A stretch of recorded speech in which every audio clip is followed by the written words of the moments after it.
Hello! Aujourd'hui, je vous propose de voir donc deux autres formules au niveau des dates, hein, qui est la formule fin de mois et mois décalé. Donc fin point mois et mois point décalé. Ah bah allez, c'est parti, on va directement sur Excel. Donc là, je vous explique, hein, on a donc une date, ok, qu'on a créée précédemment avec une formule date, hein, mais là, nous, ce qui nous intéresse vraiment dans cette vidéo, c'est la fonction, la formule fin de mois, d'accord? Donc ma base de données, on va dire ma cellule de référence, ça va être la cellule D14, donc 10 mars 2024. La formule fin de mois, c'est tout simple, ça va permettre d'obtenir le dernier jour du mois en cours. Ok? Donc là, on va le faire ensemble. Je vais mettre égal fin.mois, je double-clique. Ici, on me demande quoi? De mettre la date de départ. Bon, ma date de départ, concrètement, c'est le 10 mars 2024, donc cellule D14. Deux petits points. Et là, on me demande de mettre le mois. Le mois, ben, c'est mon mois en cours, vous êtes d'accord? Donc là, je vais mettre 0. Ok, je ferme la parenthèse. Et là, il va me donner le dernier jour du mois de mars. Donc c'est 31 mars. Vous voyez? Si j'ai changé là, au lieu de mettre 0, je vais mettre 1, et ben en fait, ça va me donner le dernier jour du mois suivant. Donc là, c'est pas le mois de mars, c'est le dernier jour du mois d'avril. Donc là, on a bien le 30 avril 2024. Si j'avais mis ici 2, ça aurait été plus 2 mois. Pas le mois suivant, pas le mois suivant, mais le mois d'après encore. Donc, ce serait le 31 mai. D'accord? Si je mettais pas 1, mais je mettais moins 1. Vous voyez? Moins 1.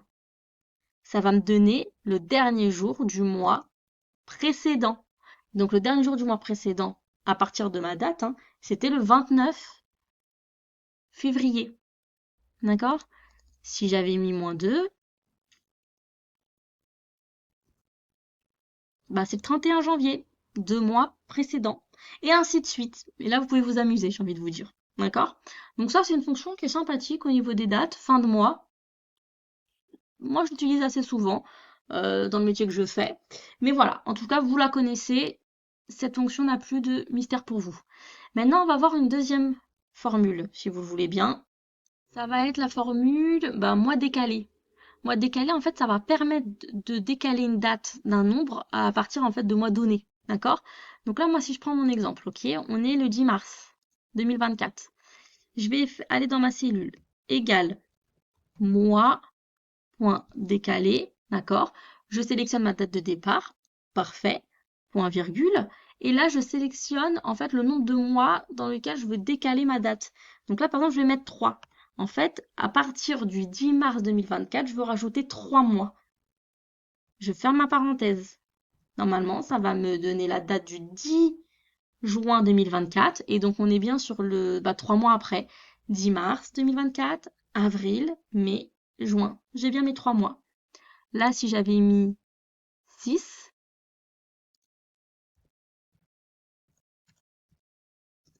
et ça m'aurait donné le 10 septembre 2024. Voilà, donc ça va vous aider aussi sur ces deux types de formules. Donc alors attendez, je vous remontre. On va avoir les deux formules qu'on vient de voir ensemble. Fin de mois permet d'obtenir le dernier jour du mois en cours. Après, vous jouez ainsi si vous voulez 1 mois, 2 mois, 3 mois, ça va dépendre de ce que vous souhaitez. Et mois décalé, ça permet simplement de décaler une date d'un nombre donné. Voilà, c'est aussi simple que ça. N'hésitez pas, vous pouvez poser toutes les questions que vous souhaitez si c'est pas clair. Euh, Faites un like, commentez et comme d'habitude, donnez-nous de la force. Et voilà, on essaiera de vous donner le maximum de contenu pour la suite. Allez, ciao ciao!